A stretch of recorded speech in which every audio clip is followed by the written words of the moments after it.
Olá, eu sou Wilson Pedroso e você está conectado no Link Business. A nossa convidada de hoje é uma das vozes e um dos rostos mais conhecidos do jornalismo brasileiro. Quando você lembra a palavra credibilidade no jornalismo, logo vem a imagem dela. Mariana Godoy, muito obrigado pela. Nossa, Muito obrigado, viu? amei essa apresentação. Vou Não, escrever no meu você currículo. sabe que eu não sou um apresentador, eu sou um iniciante de apresentador. Minhas atividades são outras. E quando eu soube que você vinha, eu me preparei muito, porque, né, a régua sobe. A régua sobe, né? A régua sobe. Uma coisa é eu falar com o empresário da atividade dele, outra coisa é fazer a apresentação de um programa com alguém que, né, anos de credibilidade, anos de carreira sólida. Mas, Wilson, a gente está fazendo a mesma coisa. Você está fazendo o que eu faço, ou o que eu já fiz muito, que é entrevista. Hoje eu estou mais apresentando. Mas muito obrigada pela maneira como você me apresentou ao seu público. Muito obrigada por ter me convidado. Eu estou muito feliz de participar. E quem sabe no futuro você não me convida para vir aqui numa outra posição e eu viro uma Né? empresária de sucesso e trago histórias, cases de sucesso. Não, mas você já é um case de sucesso. Por quê? Eu vou te falar. Nós estamos na época da Copa, Aham. né? E eu fui pesquisar, né? Você foi jogadora De de basquete. basquete ou futebol de salão? Não, Foi basquete basquete? e handball. Ah, handball. Se machucou aos 17 anos É. e passou, a gente, olha, porque o tempo passa, né? E a gente vislumbra você, ou a gente enxerga você há muitos anos no jornalismo. Mas você já fez futebol. Você fez Muito, campo. fiz campo. Olha, Wilson, eu comecei. Tá, então o seu público, eu vou partir do princípio de que seu público é um pouco mais da nossa faixa etária. Isso. Ok, então eles vão saber o que é a TV Manchete. Mesa redonda. Mesa Redonda Futebol Debate foi na TV Gazeta. Olha, eu comecei como 1989. eu comecei no esporte porque eu tinha sido atleta e era uma área que eu gostava muito. E eu conhecia muita gente do esporte. Jundiaí, que é a cidade onde meus pais foram morar quando eu era adolescente, Jundiaí tinha muito atleta do basquete, inclusive na seleção. Tinha o Marcel, tinha o Mauri, Ah, é. o preparador Mas é físico. um celeiro É? Ainda, Sim, ainda, ainda hoje? ainda hoje sim, É. porque, o Colégio Divino Salvador tinha um convênio esportivo que funcionava muito, a Paula e a Branca. No feminino, a Paula e a Branca saíram de Jundiaí. Depois a Paula foi jogar em Piracicaba, mas eu entrava em quadra com todas as meninas do basquete. Eu era um pouco mais nova, eu era banco, eu não Certo. era tão mais alta, aos 13 anos eu era muito alta, eu tinha 13 essa anos. altura, mas depois não cresci mais. Então eu ficava no banco, mas, E, fez, joguei com a e Janete. jogou handball também? Handball era mais nos campeonatos, municipais, ali entre as escolas, o handball, mas o basquetebol fui campeã paulista, e São Paulo foi campeã brasileira várias vezes. E aí você falou de que teve Gazeta, né? Avalone. Sérgio Avalone. Como ele te enxergou? Sérgio Avalone não, Não, não Sérgio é. Avalone é meu Não, colega não é de Sérgio escola, Avalone, não é Sérgio Avalone. Roberto Avalone. Roberto Avalone. Roberto Avalone. Roberto Avalone foi quem me descobriu, Então, e ele gostava de fazer isso, ele gostava de dar oportunidade para pessoas novas, ele fez isso e ele mas você já falava fazia sempre que fazia isso. jornalismo? Não, eu trabalhava no que viria a ser a primeira TV a cabo do Brasil. O Matias Macline da Sharp, trouxe para o Brasil um modelo de TV a cabo que ele viu nos Estados Unidos, e se chamava Canal Mais e era no UHF 29. Quando o Canal Mais, e quem era o presidente aqui no Brasil era André Dreyfus.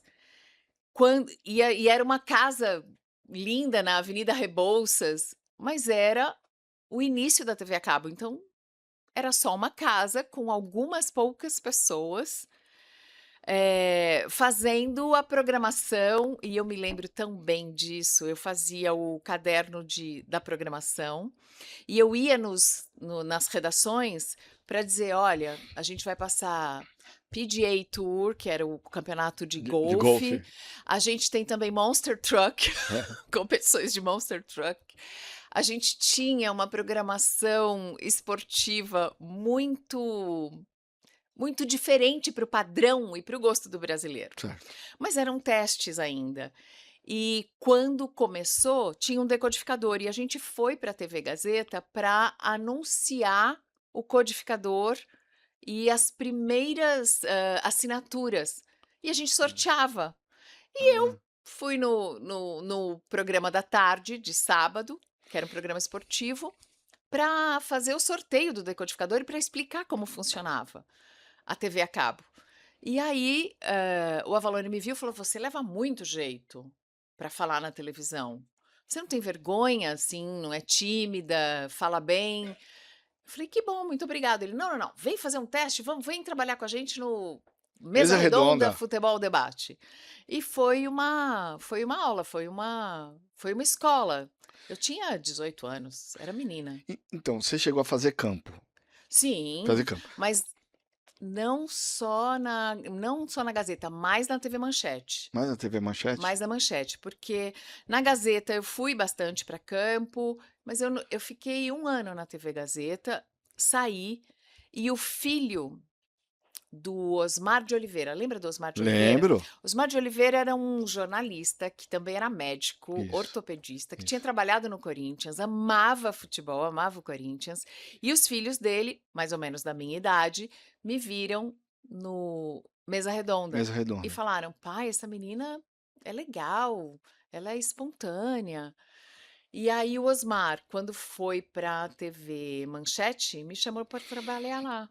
Então, eu fui indo. Mas foi difícil se adaptar? Eu fico imaginando que se hoje ainda, aparentemente ainda, é um ambiente machista, um ambiente masculino, tudo bem que tem a Fernandinha agora e tal, mas é um ambiente ainda visualmente masculino. E eu fico imaginando a cabeça de, sei lá, 20 anos atrás, 30 anos atrás. Foi em 30 aí. É, então, foi difícil romper essa barreira ou você se Eu sentiu abraçada, não sentiu eu vou te contar, esse sentimento machista, o pessoal que masculino? trabalha no esporte, se tinha esse tipo de preconceito, eu nem percebia, porque eu era uma menina, menina mesmo, bem bem inocente, Inocente. É bem nova, 19 anos, pegava o 18. cometa para ir trabalhar, descia na Marginal, ia a pé até a Manchete, o último ônibus para voltar para casa era às 11h15. Se eu perdesse esse ônibus, eu dormia no sofá da maquiagem na Manchete, eu dormia lá. Ou eu pegava um ônibus que ia para Campinas e descia na Anhanguera e subia a Avenida Jundiaí a pé. Imagina, olha as coisas que a gente podia até fazer, né, É. em 1989, 1990, mas eu não senti muito preconceito, porque eu sempre fui muito alegre e muito envolvida, muito focada naquilo que eu faço, então eu entregava uma coisa original, eu entregava uma coisa criativa, eu fazia com vontade, saía um produto diferenciado. Eu uma vez fiz uma matéria, eu cheguei no lugar, não tinha nada, não tinha ninguém, e o meu texto encaminhava para isso, ele falava: "Olhando aqui nesse hotel maravilhoso em Atibaia, procuro no campo, nada. Procuro nas quadras de tênis, ninguém. Nem uma bolinha de pingue-pongue quicando nessa mesa. Salão de jogos vazio. O refeitório. Ninguém quer uma sobremesa essa hora. Onde estão os jogadores? Por quê? Porque eu cheguei atrasada, porque a equipe atrasou, porque ninguém espera para dar entrevista. Ou Isso. você chega na hora em Ó, que as coisas é. estão rolando, ou você perde. E eu fiz a matéria falando, não tem ninguém. Só que na hora que eu estava indo embora, o Tele Santana saiu do quarto, foi pro gramado. E aí eu falei com ele, ele foi muito gentil. Então, ao mesmo tempo em que eu não sabia o que podia ou não podia Podia, fazer, ou o que eu certo. devia fazer, eu fazia aquilo que eu tinha e eu entregava aquilo que eu via. E aquilo bastava, É. aquilo era bom. Eh, e homens mais velhos e muito, muito talentosos, sempre me respeitaram e me ajudaram muito. Legal Então o isso. Tele Santana foi um deles. Ele viu que ele podia e ele era muito gentil comigo, e sempre me deu boas entrevistas, e sempre me protegeu desse Fiz. machismo, desse preconceito. Uma vez ele percebeu que os repórteres das rádios estavam me De alguma coisa estavam brincando comigo, me é, mandaram pisar na grama, que o Telê não gostava. Eles falaram: "Vai lá entrevistar o Telê", e eu fui. O Telê viu que eles estavam, eh, me de alguma coisa sacaneando, né, assim. sacaneando, é. É. Aí o Telê deu a entrevista pra mim lá, onde ele nunca permitiu que ninguém entrasse, porque ele não gostava que pisasse na grama. E quando ele saiu, os repórteres foram falar com ele, ele falou: "Não, já dei entrevista, vocês não viram?" E não deu entrevista pra mais ninguém. Então Sensacional. ele era Ele foi especial. especial. O Tele Santana foi especial, o Ayrton Senna foi muito especial. Você teve Assim, contato com o Ayrton? o Ayrton Senna, eu tinha bastante contato com o Nuno Cobra. O Nuno. E o Ayrton Senna a gente entrevistava, porque a Globo O Nuno Cobra é tinha o preparador físico do é, Ayrton. é, ele o Nuno Cobra foi a primeira pessoa que me fez abraçar uma árvore. Abracei uma árvore no Parque Ibirapuera, lembro bem. Mas, o Nuno e o Ayrton se davam muito bem, porque eles se comunicavam de uma maneira especial, né. O Nuno Cobra tinha muita sensibilidade e o Ayrton era um cara sensível. Nessa época eu já estava na Globo, e estava É, fazendo o Ele Ponto, quer dizer, não estava nem na transmissão da Fórmula 1, estava no é parte da transmissão, mas você está fazendo a chegada das autoridades. E o Ayrton Senna chega como campeão brasileiro já, procurando um bicampeonato, querendo vencer aqui mais uma vez, e campeão eu brasileiro não, campeão mundial. campeão mundial, é. Mas ele já tinha vencido em Interlagos, ele estava querendo Ah, vencer de certo. novo. E essa era a única pergunta que eu soube fazer para ele, porque aí eu falei para ele: "Já que você sabe o que as pessoas querem ouvir, você pode me falar? Porque eu não sei nem perguntar". E ele fez isso, ele falou, do pneu, da chuva, das paradas nos boxes, do tipo de combustível e do câmbio que tinha acabado de trocar. Coisas Sensacional, super né. específicas, que eu não teria como perguntar, porque eu não fazia mais esporte quando eu estava na Globo, eu já cobria geral. Eu já tinha saído do departamento esportivo. Que momento você foi para o jornalismo? Eu E sabia foi da Gazeta direto pra Globo? Para o Olha, jornalismo ou não? eu sabia que eu queria fazer faculdade de jornalismo, não tive nenhuma dúvida, eu entrei direto do terceiro colegial, eu já fazia o jornalzinho da escola. Eu gosto de contar histórias, eu gosto de falar com pessoas.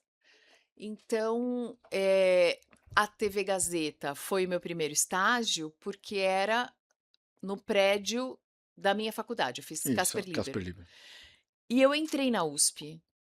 E as pessoas falavam: "Nossa, mas por que você não foi fazer USP?" Eu falei: "Porque a cidade universitária é um lugar separado do É, mundo, eu fico é, é. É distante, frio, é frio, é distante, é muito". glamour, Mas, mas mão na massa o que eu na queria era Casper mão na Libero, massa, né. na frente da Jovem Pan, no É, prédio do jornal, tinha a da Gazeta Mercantil, Gazeta. ainda tinha, a Gazeta Esportiva.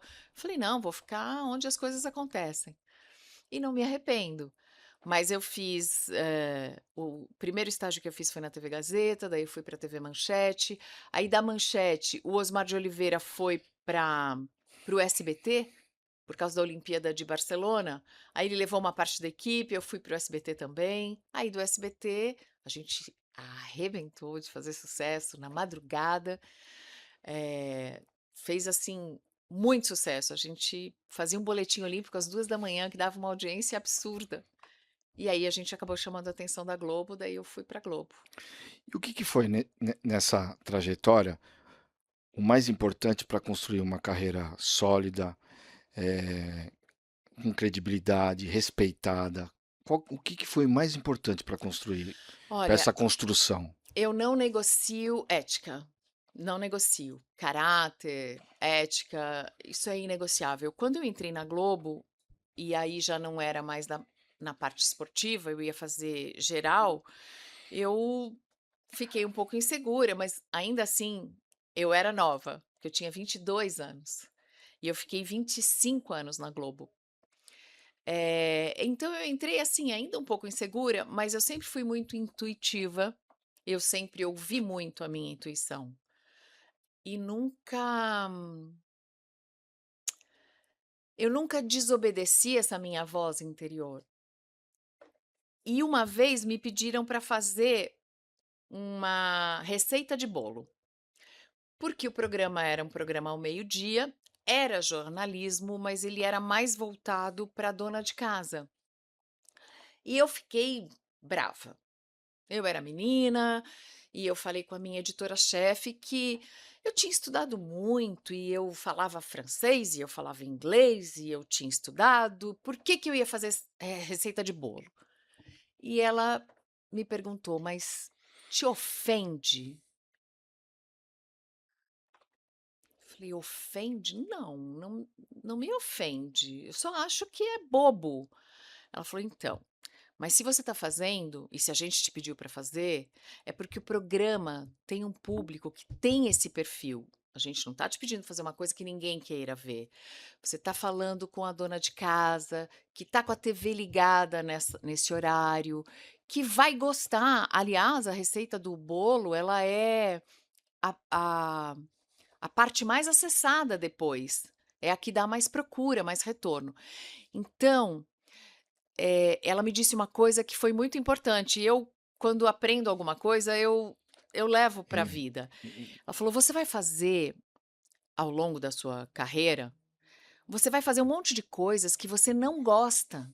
Vai fazer, porque elas são demandas, e você vai fazer mesmo que você não goste. Você só não pode fazer aquilo que você não deve". E foi assim que eu levei. Realmente, eu não queria fazer receita de bolo, eu queria mudar o mundo. Mas a receita de bolo piora o mundo? Não, piora. não piora. Então tudo bem, ok, vamos fazer receita de bolo hoje, amanhã eu faço uma reportagem sobre algum golpe de estelionato que talvez possa ajudar alguém a não cair naquele golpe. Depois eu faço uma história sobre um empresário de sucesso que pode inspirar outras pessoas. E depois eu começo a fazer cobertura política, econômica, e aí, quem sabe algum dia eu faça parte de alguma mudança boa. Mas a gente você falou de carreira, principalmente, né. Hoje, até por conta do advento das redes sociais, uma uma jornalista de sucesso igual você, deixa de ser um CPF e vira um CNPJ, Ah, desde né, os 20 anos. né. Vira uma marca, É, né. Como fazer essa gestão?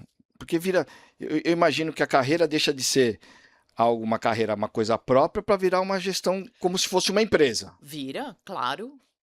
Como que faz para consolidar esse desejo de credibilidade e muitas vezes essa gestão de empresa? Olha, ainda no campo da intuição, eu sempre fiz uma gestão, de exposição. Acho que deixa eu ver se tem alguém que tenha me inspirado. Eu li o livro quando eu era bem jovem, eu li a biografia do Lee Iacocca, e eu achei fantástica a maneira como ele argumentava e fazia as coisas, mas ele sim um grande empresário. Eh, a minha única preocupação era com a minha exposição pessoal dentro do meu ambiente profissional. E eu sempre fui muito cuidadosa com isso. Eu nunca permiti que houvesse muita exploração de nada pessoal.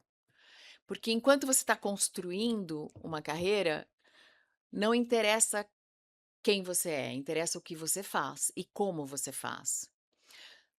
Depois que eu já tinha estabelecido, eh, e já tinha solidificado a minha marca, e já tinha até saído da Globo, É, depois eu comecei a permitir que as pessoas entrassem um pouco mais na minha história pessoal ou em alguns aspectos da minha vida. vida. Porque eu acho que a melhor administração é uma administração Não sei, eu gosto muito da administração da coroa britânica, sabe? Sei. Você você faz o mínimo de exposição É, com a máxima é. discrição, Você porque é demonstra inevitável o interesse do público por alguém que está muito exposto, mas eu sempre achei que quanto menos, melhor. e aí, falar de carreira, mas, né, passou pelo analógico, passou pelo digital, E chegou no social. nas redes sociais. Como que você fez para se adaptar a esse novo mundo? Vamos para um breve intervalo e já voltamos com Link Business.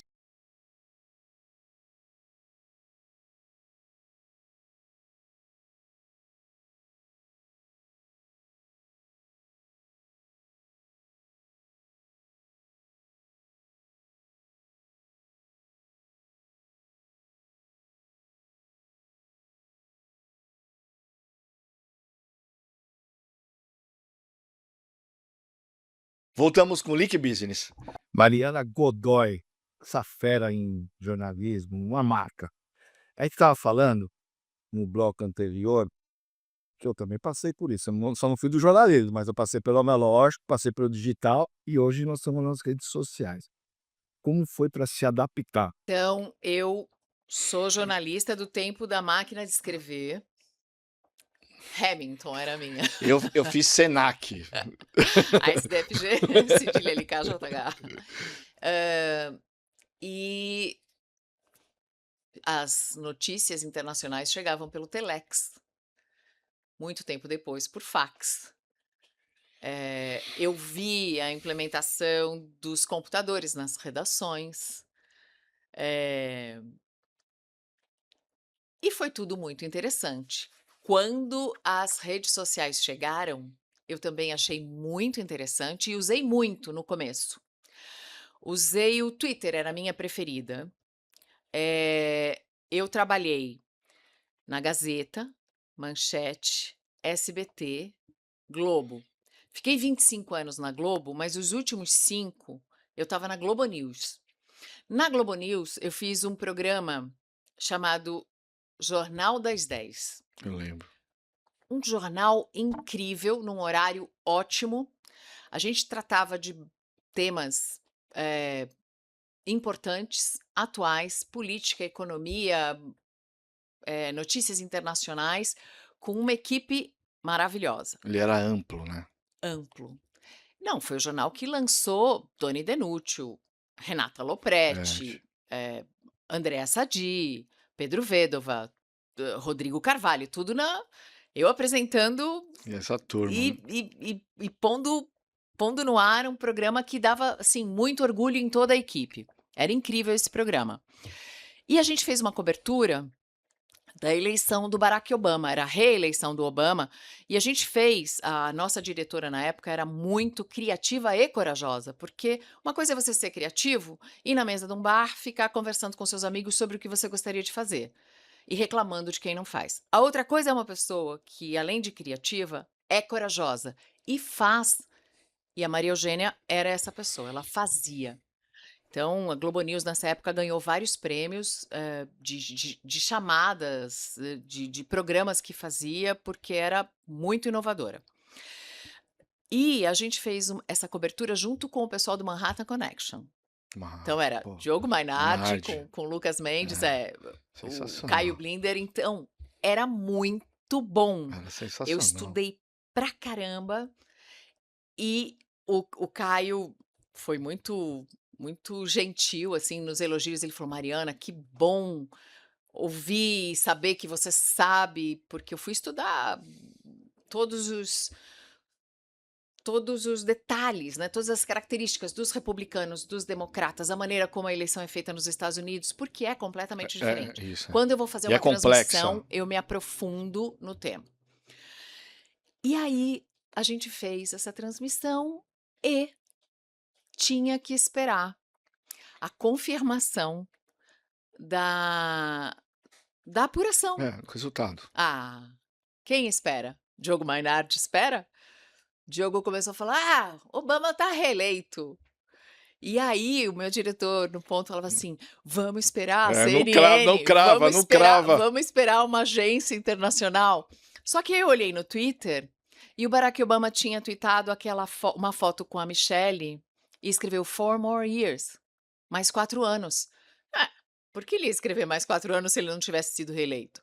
Aí eu: "Obama reeleito", peguei peguei o Twitter e mostrei a É, foto, e o Diogo Mainardi já tinha falado, então foi muito divertido ser a primeira a dar essa informação, legal, né? porque a gente tem coragem de repetir uma coisa que está numa fonte de informação que não é oficial. O Twitter não era oficial, mas o É, perfil do Barack Obama era. é, Então, ali a gente começou a perceber que alguns perfis seriam fonte. E não ia mais depender de uma agência. Claro que as agências todas são muito importantes para a apuração, mas depois o Twitter veio e ganhou muito espaço. Eu tive depois da Globo News um programa de entrevistas que era ao vivo, na Rede TV. Eu fiquei 4 ou 5 anos no ar fazendo um programa. Eu comecei com políticos, era entrevistas, né? porque o assunto que mais me interessa é política, Ah, economia, Brasil. tá. Mas eu entrevistava também muitos artistas, eu gosto da parte cultural, gosto muito de música, e a gente fazia uma mescla. E eu fazia esse programa ao vivo com o Twitter. As pessoas podiam participar fazendo perguntas, colocando uma hashtag no Twitter. Então, eu usei muito. Hoje eu acho que tá desvirtuado, assim, o papel da informação tá perigoso, tem muita fake news, tem muito hoax, tem muito trote, tem muita pegadinha, tem muita mentira, e com a inteligência artificial criando imagens perfeitas, É hoje difícil. hoje tá O que é terra de real, o ninguém. que é mentira. É. Mas era justamente a pergunta que eu ia te fazer, porque eu tenho uma sensação também que a imprensa tem um pouco de culpa nisso. E eu quero entender se eu estou correto. Hoje existem diversos portais de notícias, desde as grandes empresas até as menores, e um concorrendo com o outro. Já existia antigamente. A Globo concorria com o SBT, concorria com a Record. Essa concorrência já existia. Sim, concorrência é saudável. Isso. Mas tinha um sentimento de apuração muito pesado. Tanto é, você pega as grandes empresas, ainda o analista fala, ó, falei com uma fonte, não sei aonde, lá no Supremo e tal. Você não acha? Porque a credibilidade, eu falo, a sua marca é uma credibilidade, você tem credibilidade, você criou essa marca com você, porque Mas tudo tem que um você. custo. Então, tem um custo. Talvez eu tenha esperado mais. Talvez eu tenha Isso, deixado de dar algum furo isso. para esperar a confirmação. Eu sei, o correto sempre é. O caminho é mais longo, É, né? Mas quando chega, chega consolidado. é Eu sempre isso, digo isso. é Eu isso. prefiro o caminho mais longo porque eu sempre chego consolidado. Olha eu aqui. E é isso. Mas como fazer para manter a credibilidade se os próprios portais grandes de notícia, muitas vezes a apuração não é feita como era antigamente? Então, eu não sei se você tem algum exemplo para Não tem dar, exemplo, é. mas É que no eu dia a dia acredito você que tenha vê, havido. porque no dia a dia eu vejo, eu sou da política também. Eu vejo uma notícia que faz referência a fulano de tal, presidente do partido tal. Eu já trabalhei com alguns. Eu olho e falo assim, pô, não tem apuração nenhuma, porque o fulano de tal não se movimenta dessa forma. Eu conheço, Não, ele não gosta desse é sujeito. uma questão de preposição, né? Falam de sem ter falado com. Isso. Eu vi também E aí você lê no mesmo, aí você lê no concorrente, a notícia é totalmente diferente. quando eu, por exemplo, em alguns poucos momentos, algumas pessoas se interessaram pela minha vida pessoal e falaram de mim. Eu virei notícia. Não é uma posição Não é agradável para quem confortável. fica desse lado aqui da câmera, né? Mas assim, me surpreende muito que as pessoas falem de sem ter falado com. Isso para mim é muito chocante. Como é que você vai falar de uma pessoa ou colocar aspas sem ter conversado com ela? E isso é comum nas redes sociais, isso é muito comum, mentira mesmo. E isso me assusta. Mas eu não acho que os grandes portais, façam isso como prática comum ou como orientação. Eu acho que existem pessoas que ainda não sabem se comportar, até porque as grandes empresas de jornalismo não desapareceram e nem o jornal impresso desapareceu. Não. Nos Estados Unidos, inclusive, ele voltou Com força, com né? força. Por quê? Porque você e esse O é o papel da cheiro, o confiança. cheiro do É, jornal também é. eu gosto da tinta É no isso. dedo. Você não tem como substituir. Você pode ganhar nos cliques, você pode ganhar no número de visualizações, mas você não tem como conquistar credibilidade sem fazer um papel sério, do início ao fim. E esse papel as redes sociais quase, elas estragaram um pouco, mas não Ah, conseguiram. Depende também do público, né? É que o público brasileiro também não tá tão exigente. a gente imaginar empresas, a gente fica falando muito de política, né, essas coisas, mas imaginar numa empresa, um líder que se comunica, ele consegue ocupar um espaço melhor do que um líder que muitas vezes não tem habilidade em comunicação? Existem várias maneiras de você se comunicar. Eh, um líder que se comunica bem, ele pode convencer rapidamente, mas e o que ele faz? Você pode ter uma pessoa um pouco mais tímida, e que tenha Uma capacidade de que execução? pareça que na liderança ele não consegue conduzir, mas nas decisões que afetam a equipe no dia a dia, ele é justo, ele é honesto, ele é íntegro e ele realmente faz diferença. Então, claro, eu sou da área da comunicação e eu sei o quanto uma boa comunicação pode aumentar e melhorar desempenho, produtividade, até a vontade da equipe trabalhar com você. Mas sem essa integridade por trás, uma hora cai. A gente já viu pessoas com discursos bonitos que conquistam multidões e que Isso. depois de algum tempo, começam a perceber que aqueles discursos são vazios. É. No names. Então, falando em discurso, em discurso vazio ou oportunidade, você entrevistou grandes políticos, né, e empresários ao longo da sua carreira. O que, qual a característica que se observa de um empresário, de um político que consegue ter uma influência duradoura? Olha, eu não analiso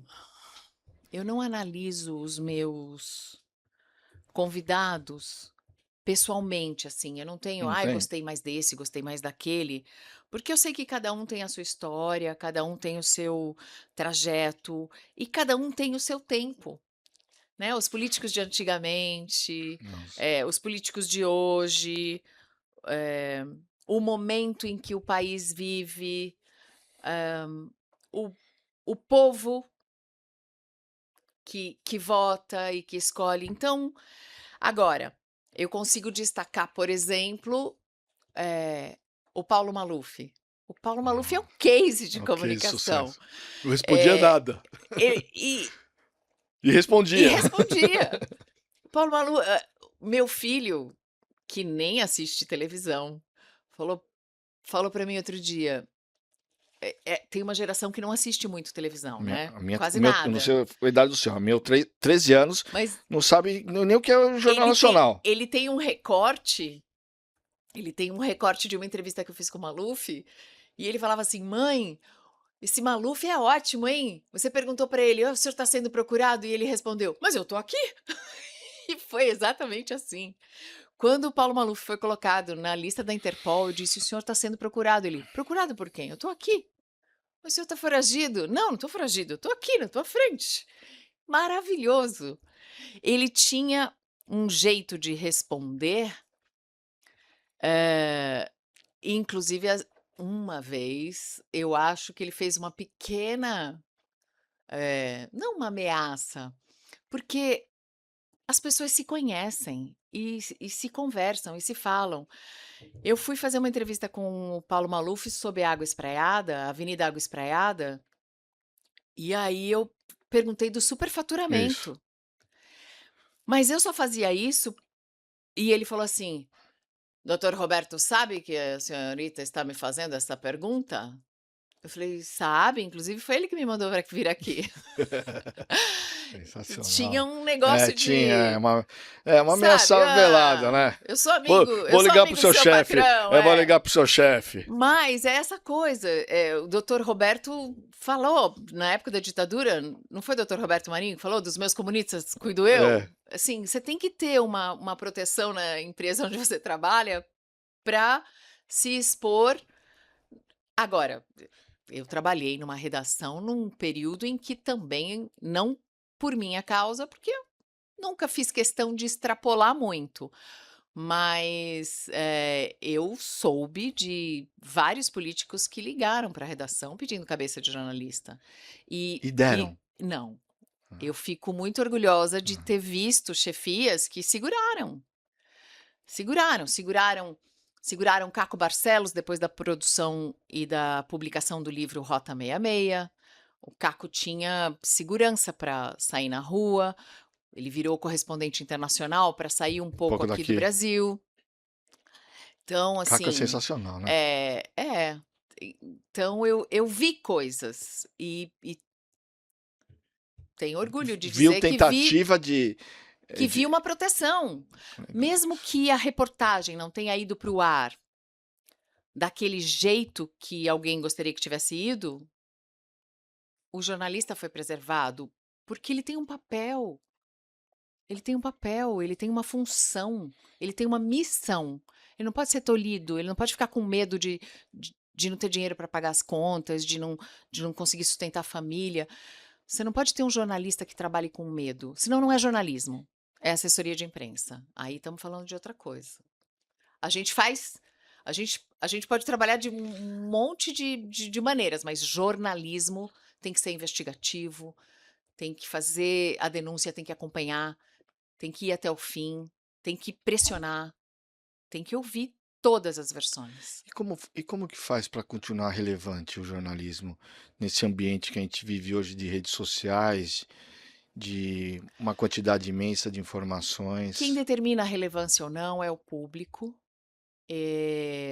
mas eu acho que o principal papel do jornalista é trazer histórias novas, talvez histórias com outro. Como a gente tem um mundo globalizado, graças às redes sociais, a gente tem até acesso a informações que nos mostram como é a realidade em outros países. Então, a gente pode, a sua área é política também, a gente pode fazer a comparação e deixar claro para o público brasileiro que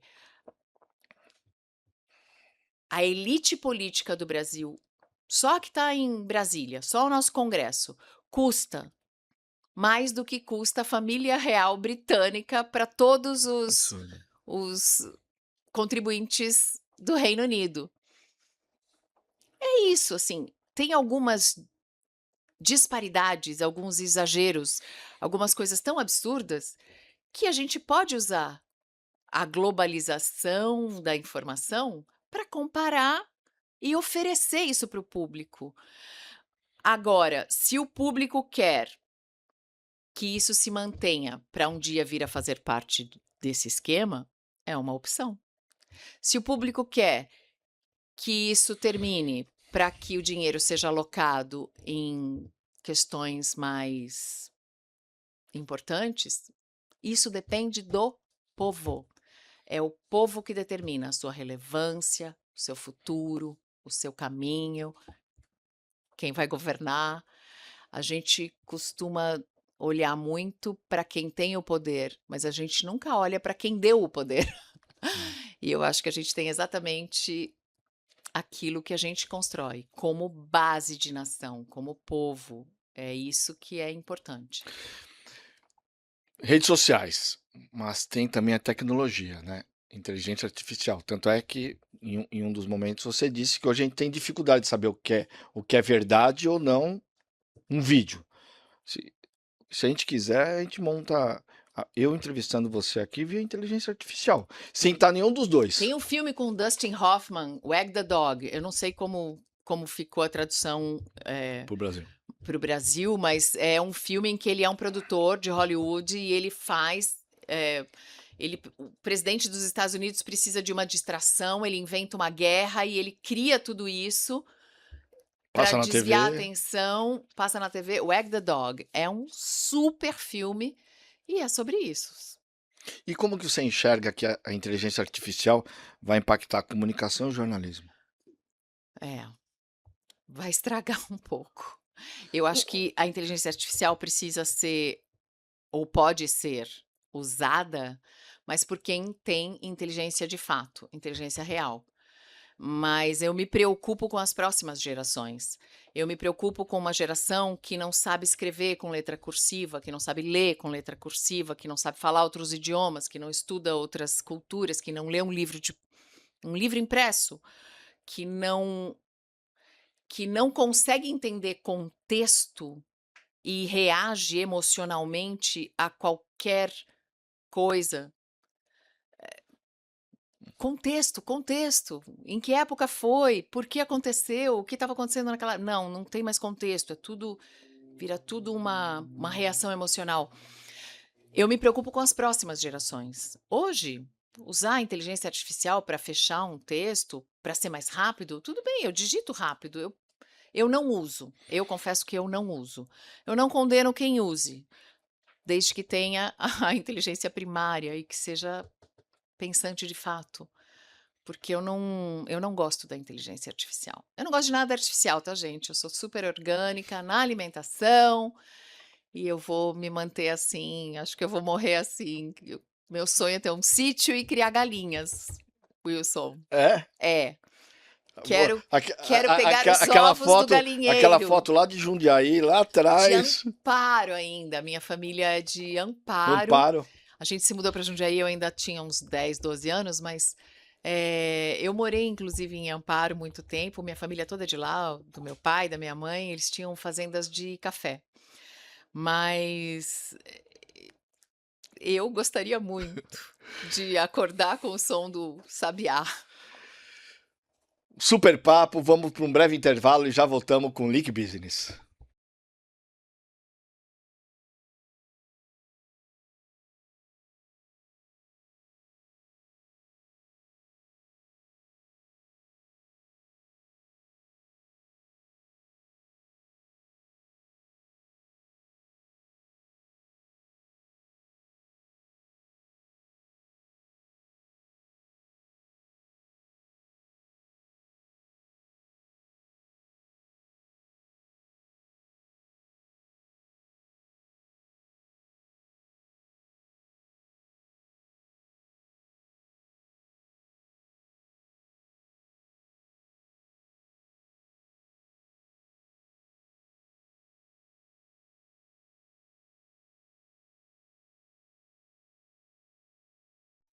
Voltamos com o Leak Business, Mariana Godoy.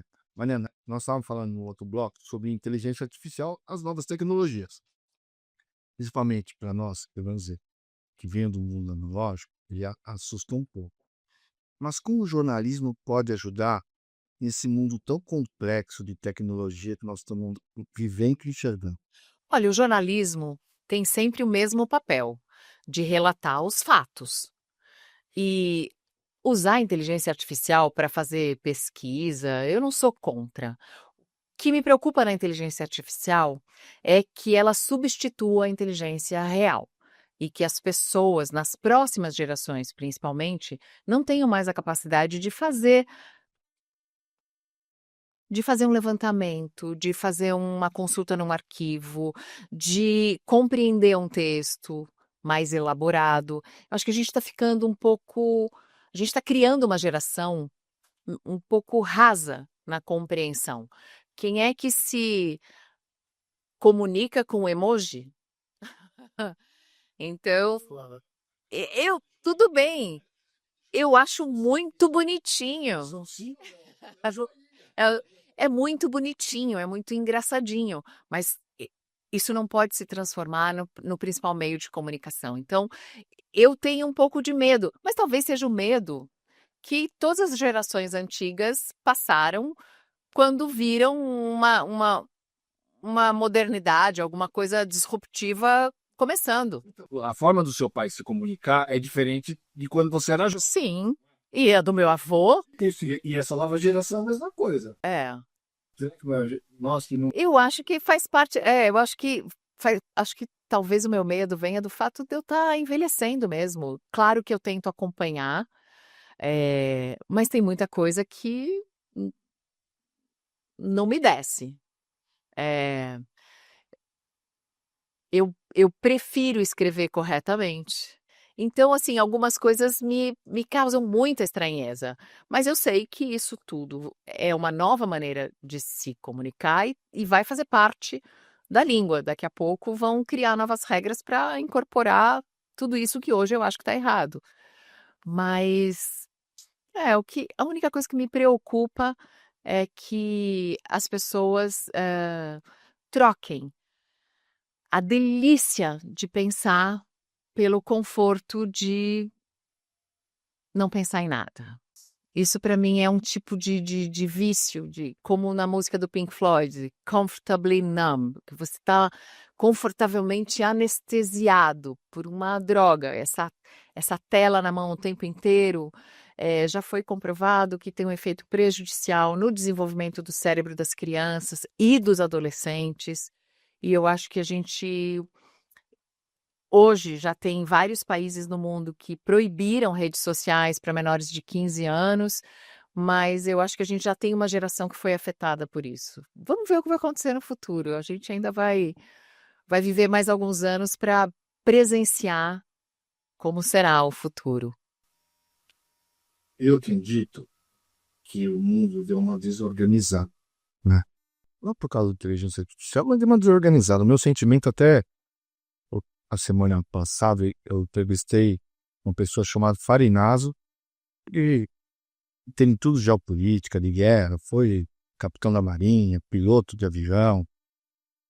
E o meu sentimento é que após a Covid, o mundo deu uma desorganizada. E a gente vive, principalmente no país hoje, um sentimento de insegurança e uma desconfiança nas instituições. Como que a comunicação poderia ajudar, se é que dá, uma comunicação poderia ajudar a recuperar essa confiança e essa credibilidade? Bom, só vai recuperar se fizer um bom trabalho. E a comunicação tem que fazer as perguntas certas. Por que que a gente mora num país de dimensões continentais, como é o Brasil, e não tem uma indústria naval? Por que que a gente não tem, um sistema de transporte sobre trilhos? Por que que ferrovia no Brasil é museu? Tem um museu ferroviário em Jundiaí, tem um museu ferroviário em Paranapiacaba. Por que museu? No Japão é o futuro, na Europa é o dia a dia das pessoas, do mundo. Por que que no Brasil o trem não é usado? Isso foi uma escolha política, feita num momento em que tomaram a decisão de favorecer as grandes montadoras. Gente, dava para fazer transporte rodoviário no Brasil sem destruir a ferrovia, mas a ferrovia brasileira foi destruída. E isso foi uma escolha política. E isso foi feito à margem da vontade da população, porque ninguém pergunta o que a população quer, ou gosta, ou precisa antes de se tomar uma decisão. Mas eu acredito que tenha rolado muito dinheiro na época, né? Muita vontade de fazer alguma coisa para favorecer alguém, porque isso, na minha cabeça, não faz sentido. Não faz sentido a gente não ter um transporte fluvial. Não faz sentido a gente não ter uma indústria naval. Não faz sentido a gente não ter um exército poderoso e qualificado. Olha o tanto de litoral que a gente tem para defender, o tanto de pesqueiro que vem aqui, que vem da Ásia pescar aqui nas nossas águas, uma pesca predatória. Então, o Brasil, eu trabalhei em rádio também. Em rádio a gente tinha mais liberdade para dar opinião e fazer comentários enquanto a gente conversava com o ouvinte. Um dos comentários que eu fiz e que de vez em quando eu ouço alguém repetir para mim, eu falei: ah, não, o Brasil não é um país. Lembrando na história que contam sobre o Charles de Gaulle ter dito que o Brasil não era um país sério. Eu falei: não, o Brasil não é um país, o Brasil é um lugar no mapa. Então chama Brasil, tem lá as delimitações geográficas, mas assim, para ser um país de verdade, tá faltando. Tá faltando. Tá faltando um povo unido. Porque uma nação é um povo dentro de um território, né? O território é o país, mas e a nação é o povo que representa esse. Mas e aí? A gente continua brigando? Sério? A gente continua com disputas internas, a gente continua com diferenças absurdas e a gente vai continuar assim? Isso é um negócio que é importante, né? Eu, no comentário da rádio, eu dizia: o Brasil não é um país. O Brasil é um lugar no mapa que tem uma floresta enorme e um litoral extenso. É só para saber onde localizar. É uma declaração dura. É muito dura. Mas se você parar para pensar, a gente está à venda. A gente está de novo em algum ciclo? Um ciclo do quê? A gente já teve o ciclo da cana, o ciclo da borracha, o ciclo do ouro, o ciclo do açúcar, né, que é o da cana, o ciclo do café, e agora é o ciclo do quê? A gente continua sem tomar conta do que é nosso? A gente continua entregando? A gente continua mesmo nesse esquema? Então não é um país ainda. Um país. Quando há diálogo, há uma intenção de se chegar a um caminho em comum acordo. Porque diferenças devem existir. Mas quando você tem diálogo, e a gente viu isso, vai. A gente viu o Brasil mudar de fase. Só para falar na linguagem mais moderna só para falar na linguagem mais moderna dos jovens, a gente passou de fase nesse videogame, a gente passou de fase nesse jogo. Então a gente saiu vivo da ditadura militar, a gente foi para as diretas já, a gente viu um movimento no Brasil que nos fez acreditar muito. Mas eu acho também que existem interferências que nem sempre são notadas, interferências externas e muito fortes, que não são notadas por todos, não são compreendidas, mas que continuam ditando muitas coisas. Não é normal um país que recém se democratizou ter 3 presidentes com impeachment. Não é normal. Não é normal. Ou não é um país ainda. O processo que a gente achou que já tinha concluído talvez ainda esteja num gerúndio interminável. A gente está se transformando num país de verdade.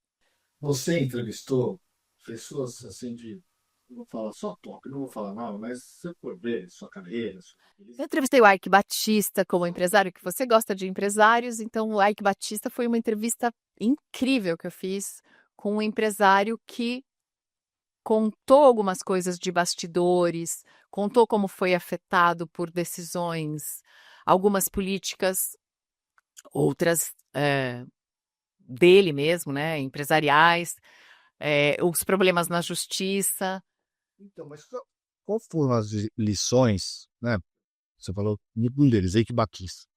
Você tirou para lição que você tirou para sua própria vida, para sua carreira, desse conglomerado de entrevistas de pessoas famosas, líderes. Olha, durante toda a minha carreira e com todas as pessoas com quem eu conversei, e eu entrevistei pessoas de todas as áreas, assim, na moda eu entrevistei Paco Rabanne quando veio para o Brasil, e foi uma entrevista linda. Na música, o B.B. King vinha para o Brasil, eu fazia entrevista com ele, eu fiz a cobertura da Madonna, do Michael Jackson, do Robert Plant, que veio para o Brasil, fiquei no palco. Então, o jornalismo, ele proporciona algumas credenciais para participar de alguns eventos que são muito divertidos e que a gente guarda para a vida, assim, com muito carinho. Entrevistei muitos atletas, Ayrton Senna, o principal deles, mas jogadores de futebol, de basquete, as jogadoras, inclusive, e atrizes, cantoras, Bibi Ferreira, Fernanda Montenegro, presidentes, o próprio Fernando Henrique Cardoso, a presidente Dilma Rousseff, antes e depois do impeachment. Uma coisa que eu aprendi com todos eles foi algo que nenhum deles me disse, mas que eu vi. Eu reparei que as pessoas mais importantes, mais talentosas, mais competentes, elas não são arrogantes, inacessíveis, cruéis no tratamento com os outros e estúpidas. Elas são gentis, generosas, e isso sempre me surpreendeu e me encantou. E toda vez que eu falo com algum aluno, com algum estagiário ou com algum estudante de jornalismo, eu chamo a atenção deles para isso, assim. Quando um entrevistado for muito arrogante, ou muito estúpido, ou muito grosseiro, ele geralmente não é o melhor dele naquela área. Porque as pessoas que atingem um certo patamar, elas se oferecem para participar e ajudar a melhorar. Eu senti isso na Luísa Trajano, eu senti isso na Hebe Camargo, eu senti isso em pessoas incríveis com quem eu já conversei. Bibi Ferreira, e é isso. Você ainda se emociona quando você dá uma notícia? Muito. Eu me emociono e às vezes eu sinto um negócio aqui. Se a notícia é uma notícia muito pesada e muito injusta e de muita crueldade, parece que fecha a minha garganta. É muito difícil de falar. E se a notícia envolve criança, principalmente, eu me emociono, não tem como. E eu já dei uma notícia em que uma lágrima minha, assim, escorreu. Acho que não deu para ver, porque a câmera não fica em super zoom, né? Mas eu já dei notícia que, opa, a lágrima escorria, ia caindo. Eu continuei falando. Mas tem alguma técnica? Eu não tô chorando, tô chorando, tô chorando. Não, não, eu só chorei uma vez. Assim, quando você vai chorar, você espera o VT entrar no ar, aí você chora. Aí limpa o olho, né? A lágrima caiu, assim, com a câmera em mim uma única vez em 30 anos, mas a gente chora durante a reportagem ou no final dela. De repente, se eu estiver chorando, passa pro outro apresentador. Geralmente tem 2 pessoas na bancada, mas tem uma técnica que o Carlos Nascimento me ensinou para não tossir e para não espirrar. A tosse e o espirro são movimentos involuntários, mas que passam pelo seu sistema vago simpático. E a dor também. Então, se você sentir que vai espirrar ou vai tossir, mas se você conseguir dar um beliscão muito forte, você pode dar no seu braço, na sua perna, esse estímulo de dor vai interromper o estímulo anterior. Você não vai espirrar, você não vai tossir. Então, isso quem me ensinou foi o Nascimento. E eu uso e dá certo. E para encerrar, a gente tá falando de um mundo acelerando, né? Nós vivemos tudo muito acelerado, às vezes muito sem atenção nos detalhes, mas um mundo acelerado e competitivo que nós vivemos hoje. Qual a dica ou qual conselho que você daria para aquela pessoa que está começando e quer construir uma carreira sólida como a sua? Eu acho que a rapidez e a velocidade das coisas, ela talvez todo mundo consiga acompanhar, mas ela não pode passar por cima e atropelar algo que é muito importante.